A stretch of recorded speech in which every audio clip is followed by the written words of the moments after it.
My dear friends, my fellow Americans, please let us stop the racialization of everyone and everything. This racialism. We are all children of God and are therefore family in the truest sense, no matter our race or ethnicity. This is aloha, and this is what our country and the world need. The mainstream propaganda media and politicians, they want us to constantly focus on our skin color and the skin color of others because it helps them politically or financially. Aloha means respect and love for others.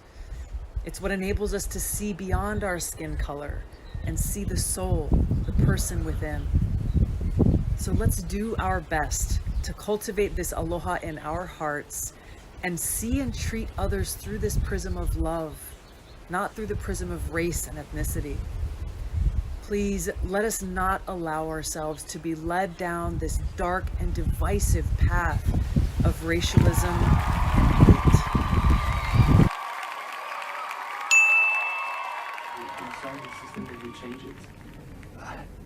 By having people elected? There's nothing wrong with it. I mean, if you can get a senator who's a nice guy, that's better than having a senator who's a rotten guy. But there are very sharp limits on what you can do. I mean, these are institutional facts. I mean, like, say, take a corporation.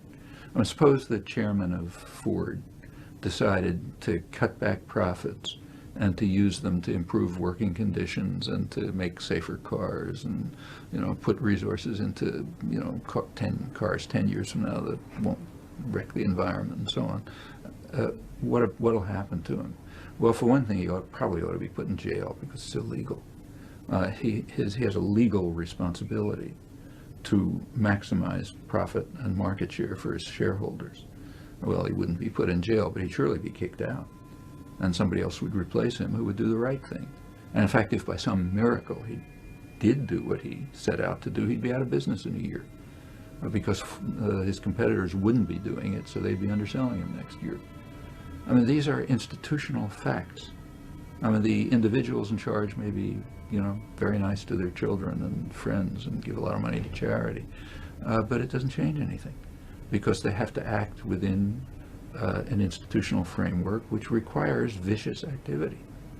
You're head of a corporation, you've got to be an immoral monster, otherwise you can't survive as the head of a corporation. If you're part of a state system, you're part of the mafia. And the international affairs runs like the mafia. It's power systems that get away with whatever they can. The United States is more violent because it's more powerful. And if Andorra had U.S. military force, they'd be doing it. That happens to be the fact about the way the world is. Well, the world can change, and it has changed. It's because of the popular movements. A lot of ferment in the 60s, developed much more in the 70s and the 80s, and just changed the culture. Free thinking, innovative, and totally open-minded. Tommy Nation Politics. Hey guys, this is Tommy with Tommy Nation Take a look Politics. At how's everyone doing recent today? history since the Second World War. Something really remarkable has happened. First, human intelligence created two huge sledgehammers capable of terminating our existence, or at least organized existence, both from the Second World War. One of them is familiar. A scientific thunderbolt gives a preview of its destructive force. One of Japan's arsenal cities was selected as the first to feel the weight of atomic power. It was immediately obvious on August 6, 1945, a day that I remember very well. It was obvious that soon technology would develop to the point where it would lead to terminal disaster. The scientists certainly understood this.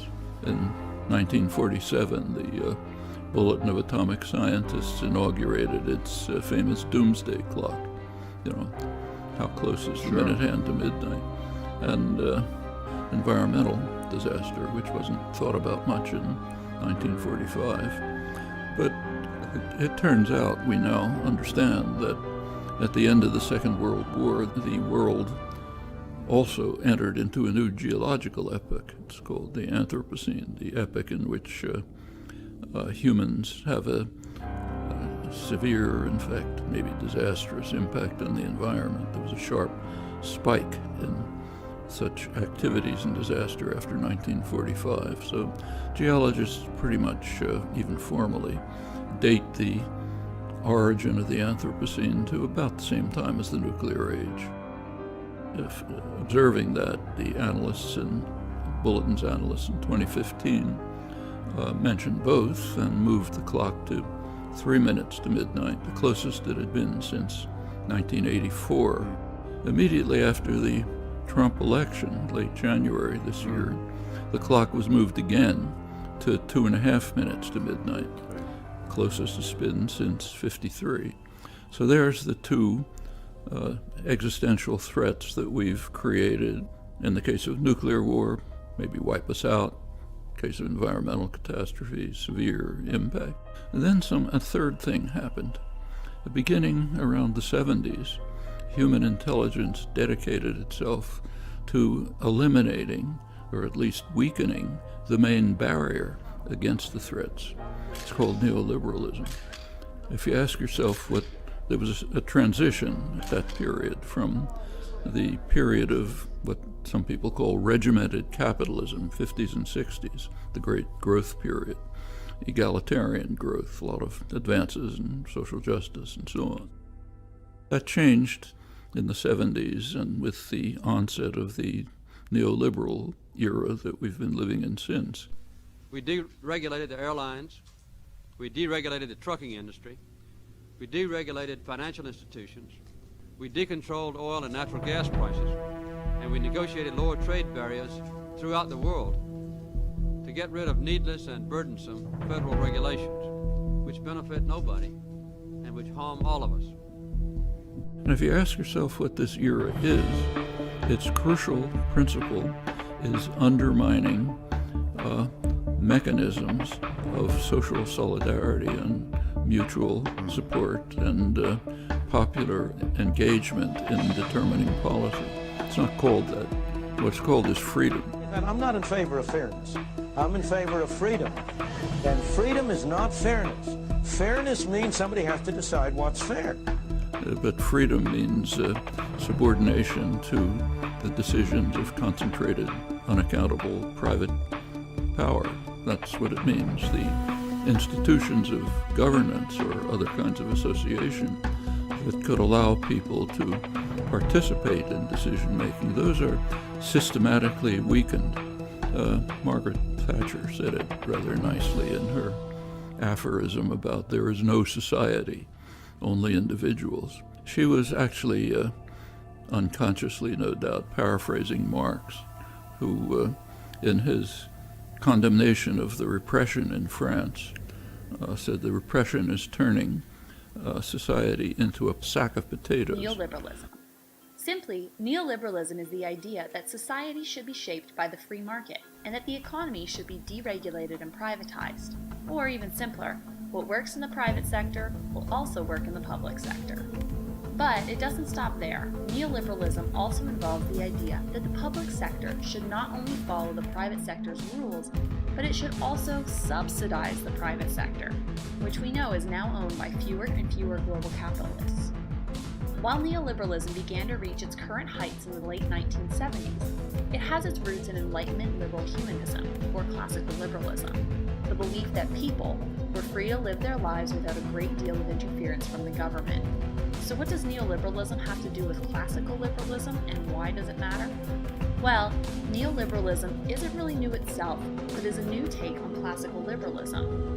Neoliberalism uses the language and tenets of classical liberalism in ways that now benefit large corporate interests. For example, many of the tenets of liberalism were enacted in the name of equality, meaning that free market policies were supposed to allow people an equal chance into the marketplace.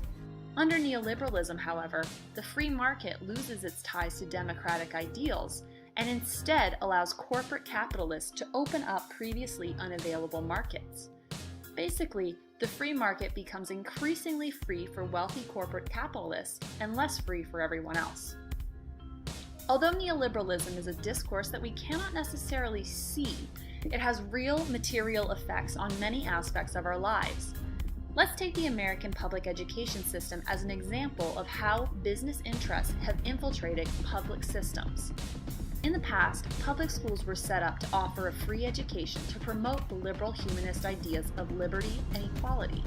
But with the rise of neoliberalism and in turn education reform movements, the lines between public and private education have been blurred. What we now see is heavy private investment from private individuals and corporations. In the name of liberty, neoliberals use the business-laden language of choice, free market, and deregulation to dismantle and then reconstruct public schools in a corporate image. This all happens through the use of language that sounds lovely and freeing, but ultimately doesn't prompt too many questions from the general public. As corporations take a stronghold in the public sector, we also see the reciprocal investment of public school dollars into private companies. Not familiar with the education system? That's okay, you don't have to look far to see neoliberalism at work.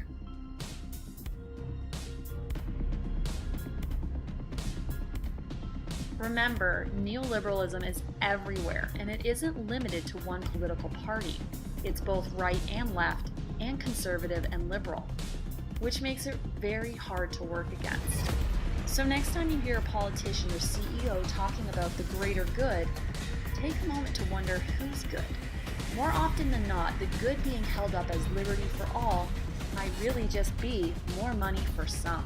Billionaire Bill Gates receiving criticism for comments he made on Sunday about refusing to lift patent protections on COVID vaccine technology, arguing that the delay in international vaccine rollout, quote, is not intellectual property. It's not like there's some idle vaccine factory with regulatory approval that makes magically safe vaccines. You know, you've got to do the trial on these things. Every manufacturing process needs to be looked at in a very careful way. Democratic strategist, owner of JC Strategy, Jennifer Holsworth-Karp, Senior Director of Policy at the Conservative Partnership Institute, Rachel Bovard. They join us now to discuss. Rachel, let me start with you. We've been tracking this Gates phenomenon around this importantly because obviously there's all this conspiracy theory, microchip, etc. But it is kind of crazy that a single person has so much influence over the original vaccination process. People will remember his own seed money was largely used in order to boost that effort. I'm not saying that was bad, but there's consequences that come with that. And now we're seeing the same thing where the whims of a single person can decide what should be a government-wide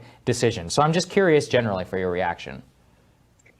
It's billionaire exceptionalism. It's this weird habit that we have that if you've made money in one sector and you've invented a really good product, somehow it means you're good at everything and that we should defer our government policy to your judgment. And, I really think it's shocking that he can say this when, the New York Times is running stories about India showing funeral pyres just all over the country from satellite pictures. I mean, you just see them burning their dead because this COVID pandemic is ravaging them. And we're no longer in a situation that we were in a year ago. We have a vaccine. We have the means not to just delay spread, but stop spread. Why we are not, rolling out the carpet to get this everywhere in the world, because we are there now. At the point in the country, we have, mass vaccine availability to Americans. It has always been the American way that once we are set, we share with others. And I saw yesterday, I think Biden is now going to start exporting 60 million doses of the AstraZeneca vaccine. That's American leadership. It's something we can do and we should do. Bill Gates' self-interest has no place here.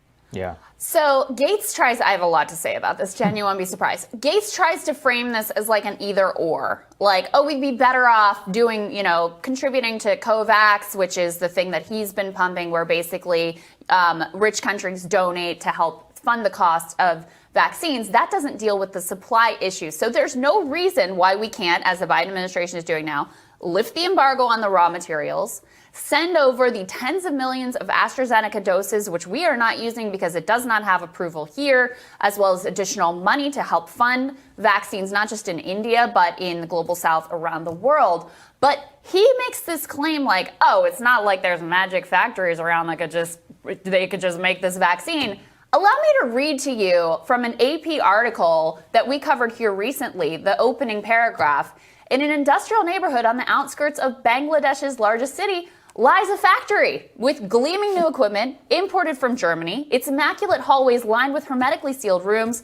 It is operating at just a quarter of its capacity, and that is exactly because of the patent protection that Bill Gates and the US and the EU have gone to the mat to keep in place in spite of a WTO initiative and resolution that would move things in the other direction and dramatically increase supply. Just individuals, amorphous mass, can't act together. That was a condemnation. For Thatcher, it's an ideal. And that's neoliberalism. We destroy, or at least undermine, the governing mechanisms in which people, at least in principle, can participate to the extent the society is democratic. So weaken them, undermine unions, other forms of association, leave a sack of potatoes, and meanwhile transfer decisions to unaccountable private power, all in the rhetoric of freedom. Well, what does that do? The one barrier to the threat of destruction is an engaged public, an informed, engaged public, acting together to develop means to confront the threat and respond to it. And that's systematically weakened for people to become more passive and apathetic and not to disturb things too much. And that's what the neoliberal programs do. So put it all together, and what do you have? A perfect storm.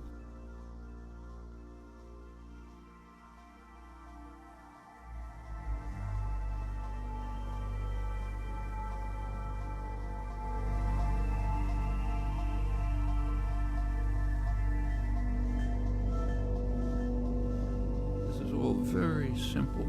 It's all in front of our eyes. All you have to do is look. It takes no profound intelligence, takes no special insight. Just look at what's in front of your eyes. It's right there. And in fact, I think a lot of people see it.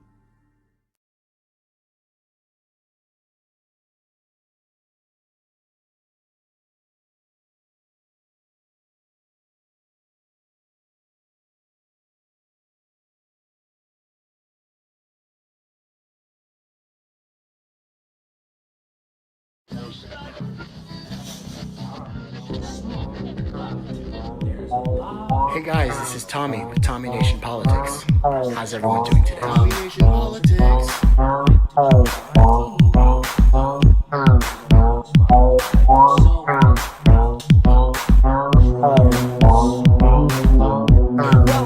Wednesday night, on the eve of his 100th day in office, President Biden gave his first speech to a joint session of Congress with attendance restricted to just about 200. 1,600 people usually fit in to allow social distancing. Biden opened by noting that for the first time in history, 2 women sat behind him, House Speaker Nancy Pelosi and Vice President Kamala Harris. Madam Speaker, Madam Vice President. No president has ever said those words from this podium. No president has ever said those words, and it's about time.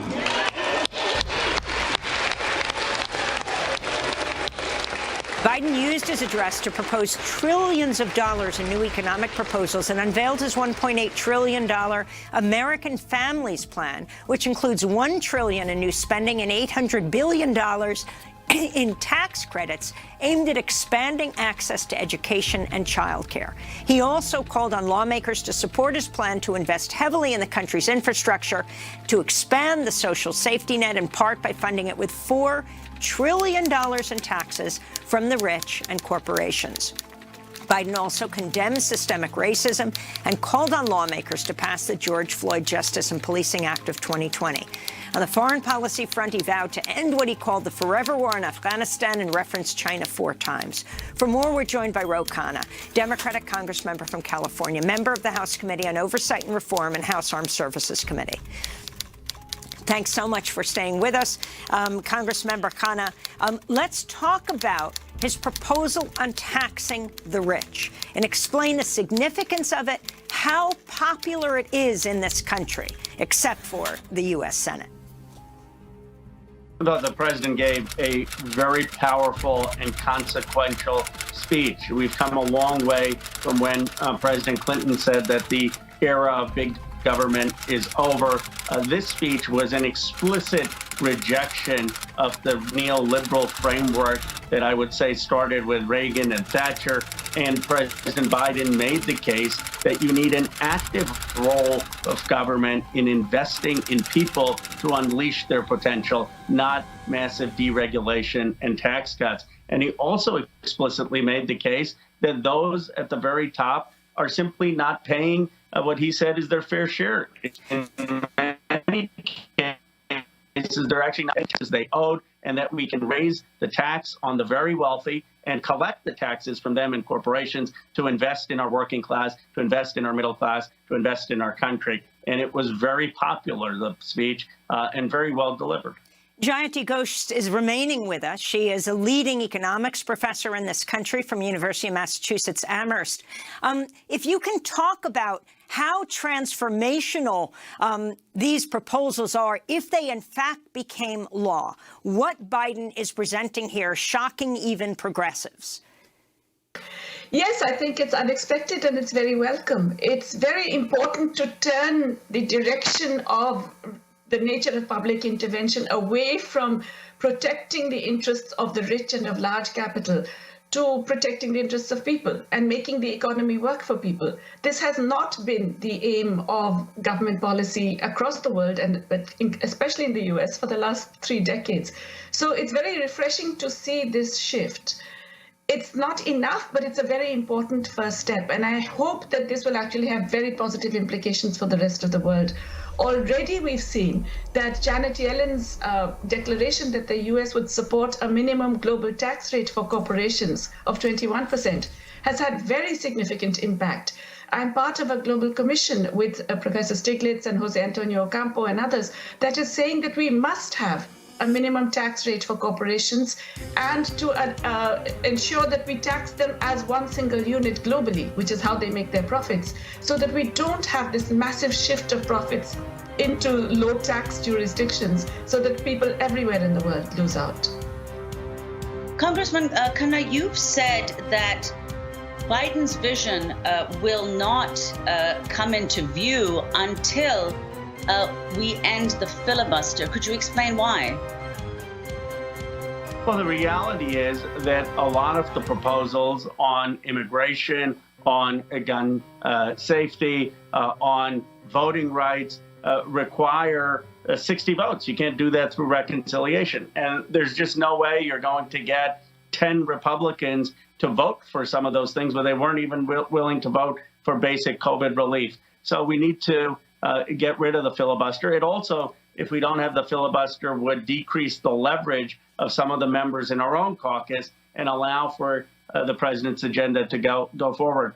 But I agree with Professor Ghosh in the transformative nature of the speech. I mean, it's sort of like Amartya Sen's ideas or Professor Ghosh or others' ideas are finally ascended. This idea that you don't just have a government spending on the military, still 53% of our budget, that your investment in education and healthcare is actually freedom enhancing, that it's actually what you need for people to have true freedom in a society, and it's good for economic growth. And so when you look at the philosophical framework that Biden is adopting, that is a dramatic shift in the right direction for our country and the world. Professor Ghosh, could you talk about, you mentioned that Biden's proposals would have a positive impact globally. Could you say a little more about why you think that is? I think the tax proposal for minimum corporate tax globally is very important and will have a very positive impact. The other aspects, unfortunately, I don't think would necessarily have a positive impact. Certainly, the US economy growing will help all other economies grow. But it's very important for other countries to have the options for public spending that are so easily available to the United States. And for that, you really need the United States to be actively participating in global architecture changes, which again, Professor Stiglitz and others have called for. We need to ensure that there is, for example, a very large issue of special drawing rights by the IMF that will make more finances available to developing countries. You have to do something about a whole lot of sovereign debt that is simply unpayable. You have to restructure it so that many developing countries who are massive debt burdens, not for their own fault, can really now get on with not spending all this money on debt service, but spend it on health and on people, on employment, on education. So I think that the US still has a very important global role to play. And I recognize the importance to do things for Americans, but it's very important in the US interest to make sure that the kinds of strategies that he's trying to implement in the US are also available to people in the developing world and to governments elsewhere.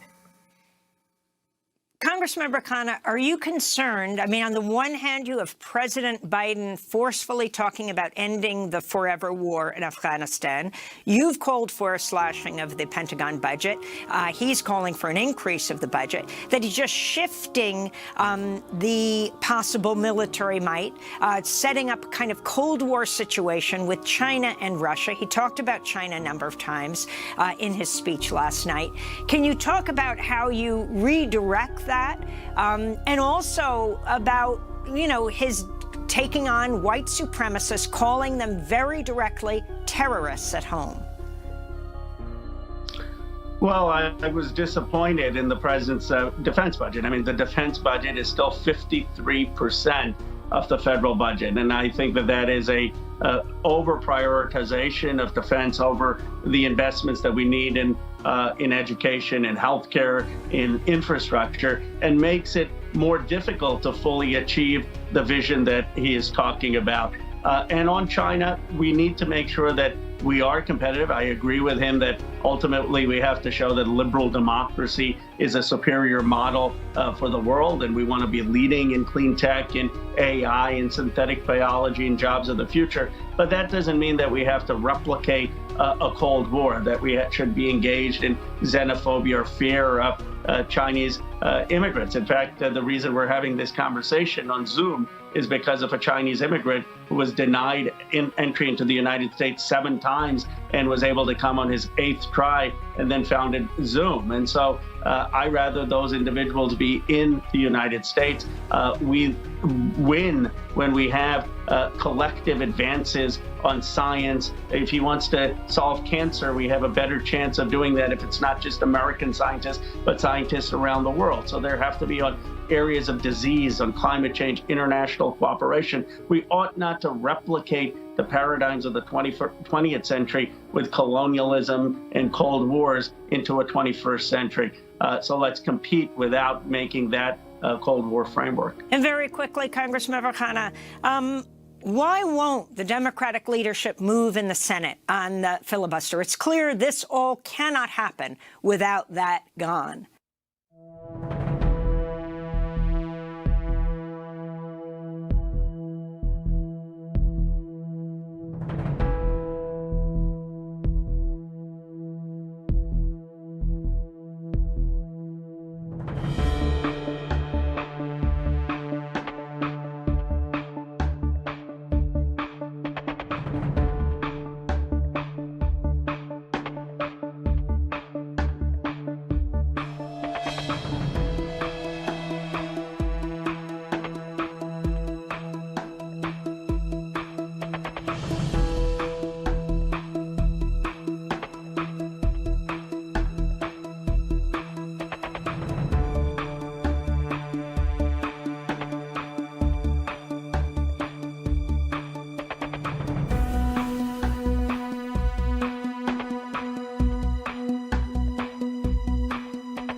Hi guys, this is Tommy with Tommy Nation Politics. How's everyone doing today? Good? Good. Feel like I haven't seen y'all in forever.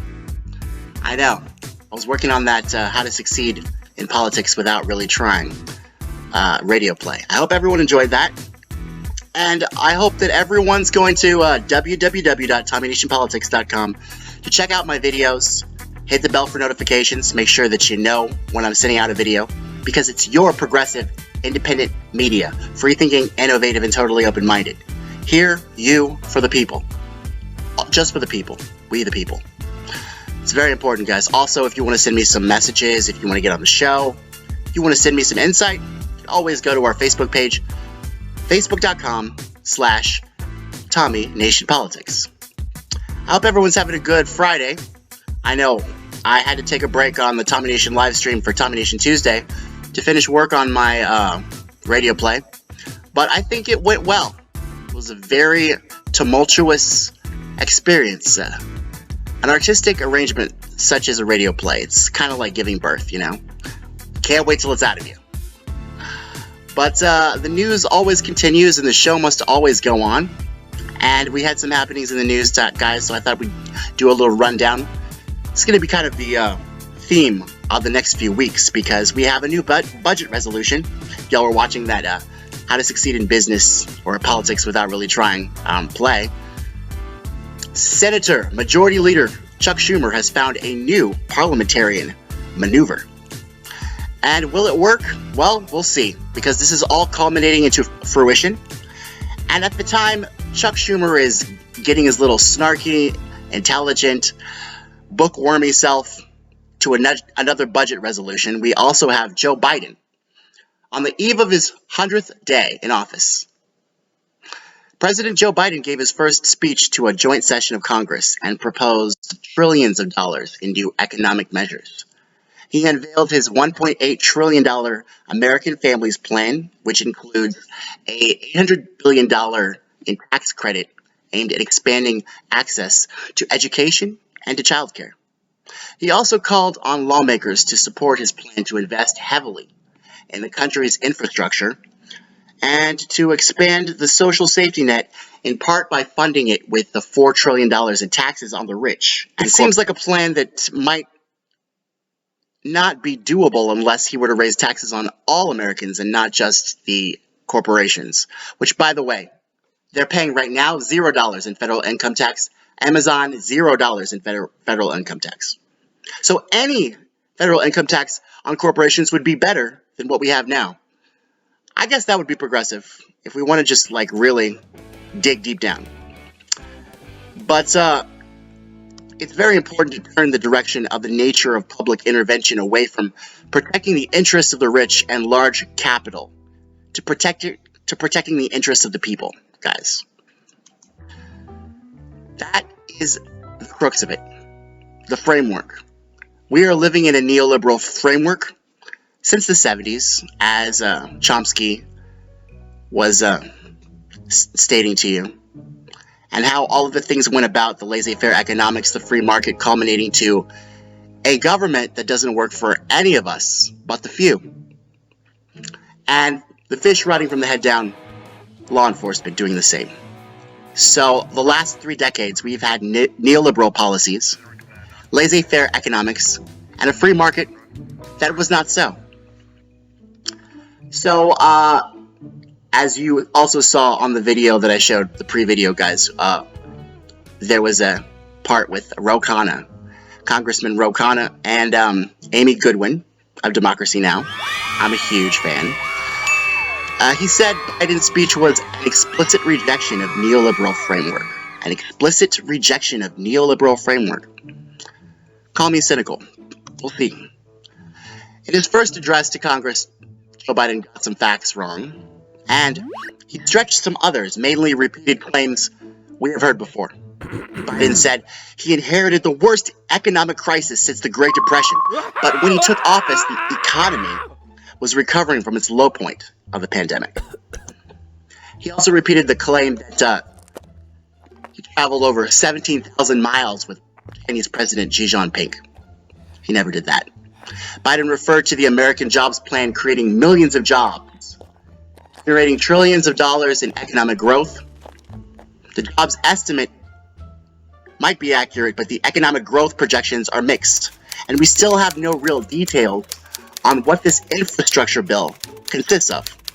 It's a very puzzling scenario, especially since the mainstream media isn't bothering to even find out the details, but to just look off Press Secretary Jen Psaki's notes and to report those as the truth. Which, by the way, doesn't make you journalists. It makes you propagandists. Yeah! president said he is restoring the program to address the causes of migration from the Northern Triangle countries that last administration decided was not worth it. When you're referring to the Taiwan and the battleships and that kind of conflict. Although funding for the initiative declined and was delayed during the Trump administration, it wasn't completed. It wasn't completely eliminated, as Biden's remarks may have suggested. Yeah, that was the Trumpster. He could never get a goddamn thing for Congress to fund. Didn't fund his border wall. Almost didn't fund his freaking stimulus. And did you see the mainstream media, guys? Oh my God, $2 trillion, the deficit when Trump signed the CARES Act. Well, guys, this infrastructure package is growing incrementally up to $6 trillion. The New York Times is calling Joe Biden the $6 trillion man. With pride. They're saying with pride. Oh, Biden said the vast majority of the over 11 million undocumented folks in the U.S. overstayed visas, but immigration experts estimate that most of the U.S. illegals cross the southern border without authorization. That's also a lie. The president claimed that the 1994 assault weapons ban, which expired 10 years later, worked, but the academic evidence has never been clear on that. And so, here you have a quintessential speech from Joe Biden in his first State of the Union address, which rings and mirrors very similar to his acceptance speech in the Democratic National Convention. Y'all remember that fake-ass convention with the fake-ass dress, and his wife looked like she was wearing a curtain. It was all very weird and fake. And so was the pandering. The pandering to women. It's about time! We had a Madam Secretary, we had a Madam Vice President, and we had a Madam Speaker of the House. It's about time! Look, buddy, look fat. Guys, besides hearing the old same cliche Bidenisms over and over again until you can say it with him, and the mirrored reflection of his face as the dementia-riddled old man tries not to say "God damn it" or insult someone, I'll have to be honest with you guys, I kind of really appreciated the classic Bidenisms. Like he said a lot of things like, life can knock us down, but in America, we never stay down. Because we do push-ups. You want to do some push-ups, America? Look fat. You know the thing. Also in his speech, he touted American Rescue Plan, the vaccination numbers and establishments of vaccination sites, of course diversity. Banning assault rifles, he called for some neoliberal version of police reform. The most important word when it comes to climate crisis is jobs. Jobs, jobs, jobs. It's the most important word when it comes to the climate crisis. That's what he said. So I don't know what that means, but the correspondents and journalists in the White House press are doing a disservice to the American people, as well as neglecting their duties as the fourth estate when they proceed to report the various inflated or advertised political talking points that spread like propaganda via the press secretary, Secretary Psaki. And this is why they are not journalists. They are propagandists, guys. So, I stand here tonight, one day shy of the 100th day of my administration. 100 days since I took the oath of office and lifted my hand off our family Bible and inherited a nation. We all did. That wasn't crisis, he said. The worst pandemic in a century, the worst economic crisis since the Great Depression, as previously stated, guys. Jobs were going up when he took office. He was on the rise. He was on the rebound. So, when he took office, the economy was recovering, and from the low points earlier in the pandemic, they had seen a rise. And the market itself, economists are saying it's a bull market, which goes up and down. It's very volatile, because it's not a free market. I would just like to make clear, therefore, the correspondents and journalists are doing a disservice, because can you remember it at one time where somebody told 100,000 lies? Yahoo News, Trump tells 100,000 lies. New York Times, Trump is a liar, pants on fire, 5 Pinocchios, right? How many times did Joe Biden lie in this speech? How many times did he stretch the truth? How many times did he say he took the oath of office and inherited a nation, we all did, that was in crisis, the worst economic crisis since the Great Depression? The jobs in January had risen 22 million. And by November, the unemployment rate was reaching 14.8%. And in the second quarter of 2020, the gross domestic product, used to gauge the health of the economy for some reason, had increased. So, do you see Anderson Vanderbilt Cooper? Do you see Chris Cuomo? Do you see Joanne Reed just checking off the lies that this liar, this old, dementia-riddled old man, he tells so many lies? How many lies is that, his first 100 days? Can I get an article on that? Can I get an op-ed from the New York Times on how many lies Joe Biden's told his first 100 days? Oh no? You won't be doing that, will you? It's so weird, guys. The tone in the mainstream media is out of this world, guys. He's the $6 trillion man spending $6 trillion. You have no idea what he's spending the $6 trillion on either. You have no idea. You have no details. You don't even ask. And guys, so I just want to read the news today. Check out this. Check this out. Check out this. Let's read the headlines for Joe Biden. I'm typing in Joe Biden. What do we get? What do we get? What do we get? Oh dear. Joseph Biden. Joseph. I also found out, guys, it's not Joseph Elizabeth Biden. It's Joseph Robinette Biden. It's even fucking better than Elizabeth. Robinette? Who the fuck named you? Piglet from Winnie the Pooh? Fucking weirdos.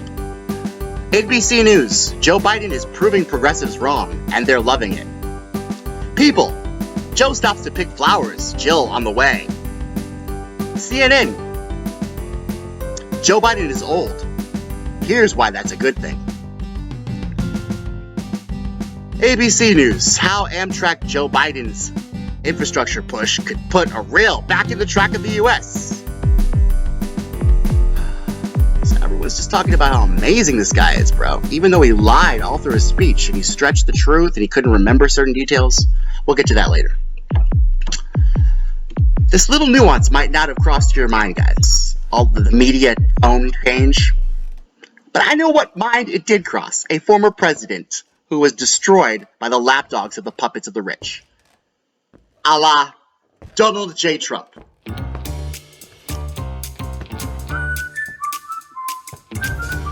And welcome to Hannity. And tonight we're broadcasting from the always beautiful Mar-a-Lago in Palm Beach, Florida, where in just moments, the 45th President of the United States, Donald J. Trump, he will join us for his first sit-down television interview since leaving the White House. No topic is off limits. No question is off the table. We'll cover Joe Biden, the radical left, the future of the GOP in 2022 and 2024, COVID-19, the crisis on our southern border, the mob, the media, and everything in between. I think it's very transparent. He's struggling cognitively. He usually averages less. We follow his schedule very closely, less than one event a day. What do you see? How do you grade him 3 months in? So he's going to be 79 years old. That is not old. I know many people in their late 80s that are just as good as they were years ago. I spoke to one who's 92 years old. He said, I feel better than I did 20 years ago. 78, 79 is not old. But he, you know, look, I don't think it's even appropriate for me to comment on that. It sort of speaks for itself. I mean, people can make their own determination. I know that if it were me, they would be up and down going crazy, right? But I had an instance where on a slippery ramp, piece of steel, very steep and very long, no railings, no nothing, and it was pouring at West Point. And the last thing I want to do is go down, because when Gerald Ford went down, it was not good. Now, when Biden went down, the press didn't cover it. I mean, if you look at... Well, in fairness, his aide said that the wind, it was very windy, the wind might have blown him over. Did the wind ever blow you over when you were... Air Force One is a very big plane, and usually what they try and do is shield the wind. You know, when they park it, you can turn it at angles, and so you don't ever have too much. I've never seen too much wind. You can get a little windy, but not the kind of wind that blows you over. But if you look at mainstream media, or as you say, lamestream media, they didn't cover that. If that were a Republican, in particular, if it was me, that would be the biggest story for the rest of the year. But let me ask the question from this perspective, because there are hostile regimes and many hostile actors on the world stage. You got a hostile regime in Russia, hostile actor Vladimir Putin, hostile regime in China, President Xi, you dealt with him a lot. I know. Kim Jong-un, the mullahs in Iran, looks like Joe's already capitulated on that. Now, you know them well enough. I'm sure they're studying Joe Biden. Knowing what you know, things that I wouldn't know, are you concerned about their perception of an American president that seems somewhat frail and weak? Well, something's going on, because they never did this with me, that I can tell you. Nobody was tougher on Russia. And frankly, getting along with Vladimir Putin is a good thing. And I got along with him very well. The relationship was very good, very strong. But they never encircled Ukraine. And they never, in Taiwan, China, they never sent warships all over the place like they're doing now. It looks very serious going on with Taiwan. And that's a long way away. That's 9,000 miles away. They're right next to it. That's like, I mean, it's like very close. So now something's going on with Taiwan. Something maybe is going on with Ukraine. This never was a big subject when I was president. Wasn't at all. As far as North Korea is concerned, I have a great relationship with a certain man that's got great power over North Korea. And you take a look at Kim Jong-un and the relationship that I developed. That's a good thing, not a bad thing. Getting along with President Putin is a great thing. You know, we should be doing business with Russia. We should be getting along with Russia. Instead of forcing Russia to go into the hands of China, the worst thing you could do is put China and Russia together. And they're together. And they get forced together. The Russian hoax was very, very bad for the relationship that we would have with Russia. But I got along well with Putin. I got along well with President Xi until the COVID came in, or the China virus, or whatever you want to call it. When that came in, it was a hold. But we made a great trade deal. Our farmers are making more money than they've ever made. Wheat prices are the highest they've ever been. They're doing great because China's buying so much. This was the trade deal that we made. But after COVID, trade just didn't seem that important to me, and we did other things, but it was too bad. Let me go to one of your signature issues from the first day, the day you came down the escalator, and that had to do with immigration.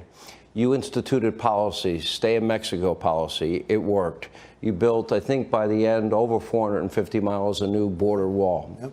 Obviously, walls work. Worked. Then, of course, you ended the practice of catch and release. Now we see the exact opposite. You've seen these images on TV. I say they're Biden's cages. I mean, the media went nuts of Donald Trump is putting children in cages. It turned out Joe Biden and Barack Obama built those cages, and the images were from 2014, not 2018.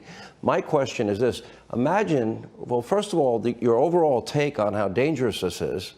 And number two, imagine if you're president and you have, these are Trump's cages overflowing with kids in the middle of a pandemic that, with a high positivity of COVID, what do you think the media, because there's been virtual silence on a lot of the aspects. I would argue if it was a daycare center, you'd be shut down and charged with child abuse. They would not stand for it, and they're playing it down as much as they can play it down. It's a horrible situation, could destroy our country.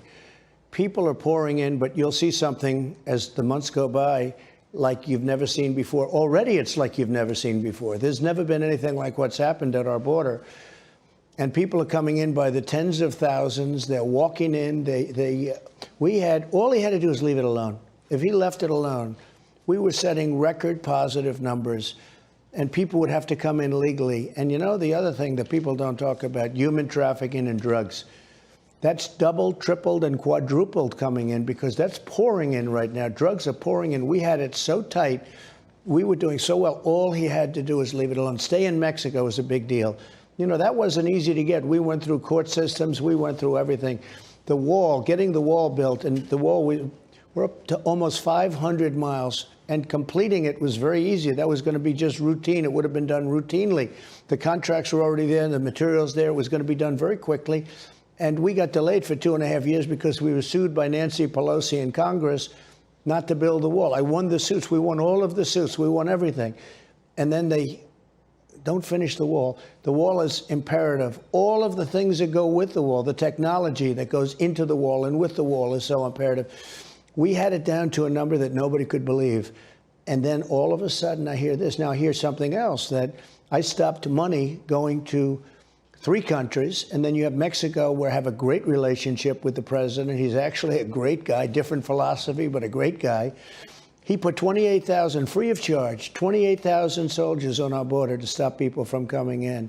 And if you look at Guatemala, Honduras, El Salvador, we were giving them $500 million a year, but they weren't letting us take back these incredible, whether it's MS-13, but horrible people, gangsters, drug lords, horrible. They wouldn't let them come back.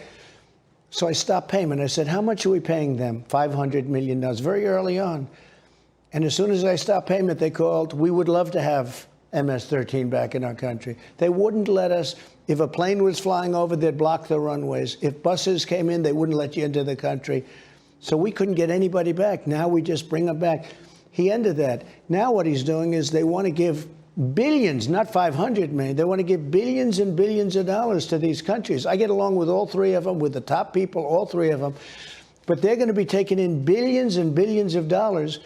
And what's going to happen is that money is going to go to people that are going to bring people into our country. One other thing, they're sending us not their best people. They're sending us people that in many cases, not in all cases, are murderers, drug dealers, human traffickers, really bad rapists, really bad people. They're sending us people from their prisons. Those people are coming into our country. And of course, that's just common sense, because all you have to do is take a look at what happened in the case of Cuba, take a look at what happened in the case of other countries. But the 3 countries, you have really some unbelievably dangerous people coming into our country. They're not vetted. You talk about COVID, you talk about all of, that's one thing, but they're not vetted from a criminal standpoint. So we have murderers and rapists coming into our country, and they're just walking in. And just to finalize it, we have people from Yemen and the Middle East coming in, and they're coming in at numbers. Now, they can't come in through the airports. They can't get on a plane. And we had the policy, the ban. We had a ban, which was a great thing, from very dangerous countries. They're ending the ban. They've already ended it, so that people can come in from dangerous countries. But if you take a look at what's happening with the Middle East, many people from the Middle East are coming in through our southern border alongside of Mexico. There were several interesting moments in the back and forth between Biden and the media, but here are the ones that top my list. Biden says he expects to run in 2024, but does not commit 100%. My answer is yes, I plan on running for re-election. That is my expectation, Biden said when he asked if he was planning on seeking a second term. Asked again to commit to running again 100%. Biden said he was a big believer in fate and had no idea what would happen in the next 3.5 years. I have no idea what's going to happen. Biden's going to be 82, by the way, in 2024. Asked if he believes he'd be running against former President Trump, Biden replied, "Oh, come on.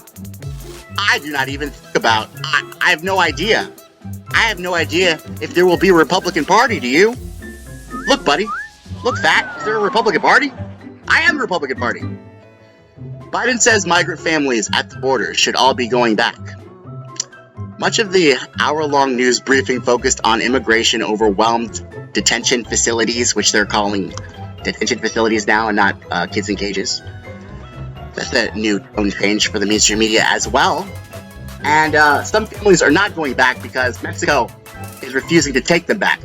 Some, not all, Biden said, we're in negotiations with Mexico. This president he is not in charge of his administration. He literally said at a press conference, I could get in trouble if I talk too much. Who is in charge? This guy is clearly not in charge. He's afraid of talking too much because he's going to get in trouble, even though he's the commander-in-chief of the armed forces and the supposed head of state of the most powerful and richest country on the face of the earth. Yet, he has no idea if he's going to run a second term. And he's also negotiating with the president of Mexico, who seems to be winning on taking illegals back from the southern border. This guy, he was a Democratic caucus. That's what I heard. So the U.S. is pending a final decision on whether they will be removed, these illegals. Also, he took credit for the Afghanistan withdrawal, which he had nothing to do with. And if it was up to him, he would be staying, because he's a coward, and he's owned by the military-industrial complex. But somehow, some way, Trump, in all of that crazy Russiagate shit, managed to work out a deal with the Taliban. Which, do you think Joe Biden could do that? Wow. I mean, that was a good... I will have to say, guys, I'm not a big fan of the Cheeto, but I will have to say, that was the art of the deal. Kudos to you, getting out of Afghanistan. Biden had nothing to do with it. And he literally, the day before yesterday, he was trying to make a hard sell to Raytheon about, we gotta get out, we made a deal, we have to abide by our deals. Not like back in the day when the Native Americans and shit. Now we're abiding by our deals. Oh, also guys, something else.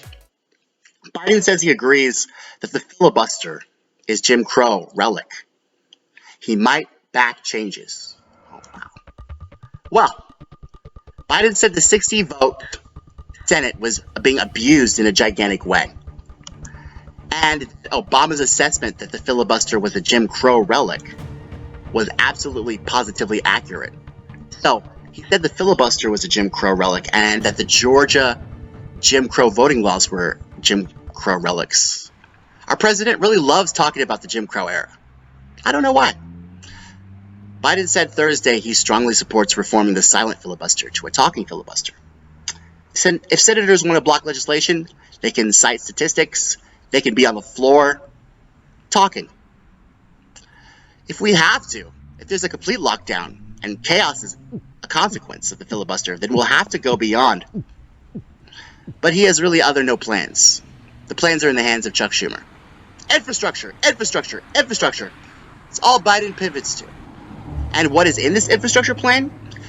Details have yet to be released, but as usual, the mainstream media is hailing him the most progressive president since FDR, without even seeing results, and without even asking questions, and without even knowing the recipe, the prescription, the legislation, the policy. So, democracy now seems to be very optimistic that we are moving off the path of neoliberal framework. But I remain pessimistic. Why? I have to remain free-thinking, innovative, and totally open-minded at all times. Tommy Nation Politics. Take care. Have a great weekend. Tommy Nation.